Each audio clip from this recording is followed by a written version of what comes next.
Hello and welcome to another update, and it's another update on the Lyman counteroffensive. Looking at the Lyman front, we see that there is a lot of changes, mainly that the Russians have started shelling all of the pontoon crossings that the Ukrainians have set up over the past weeks. However, only the ones that is within range, the ones further west around Pohoroditne and Yarmeke and Oskil are all still free to cross, while these are being heavily shelled by the Russians.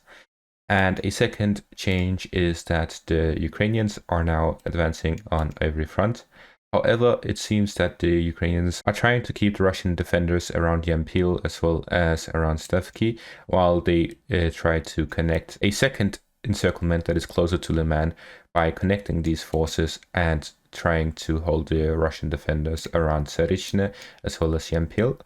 and hold them here to encircle Lyman. The Russians are trying to pull back their forces from Yampil as well as this western area towards Lyman and make their stand around Lyman. They're also trying to defend Sarishne as well as Turske, trying to keep this road open, allowing them to continuously supply. However, what we are seeing the Ukrainians do in response is to shell Kremina as well as Svatove here in the north, which allows them to disrupt most of the supplies gathering in these cities before they actually arrive, and then shooting them further once they cross this road towards Lyman.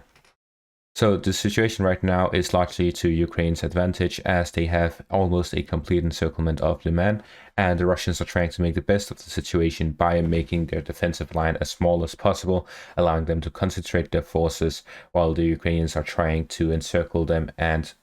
cut off all transport from the north and from the east, allowing them to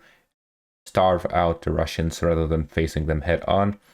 They're trying to pin down the Russian defenders around Yampil and Stavki and try to make a connection here and connect them off completely before having to take Tursk and Sarishne, which will force the Russians to try to make a breakthrough to reopen the roads by attacking the Ukrainians from two sides. However, that will leave them vulnerable in their flanks, allowing the Ukrainians to then push on further, encircle them as well, possibly by going around this reservoir from the north and pushing southwards and connecting that with a push around Dubrova towards the north.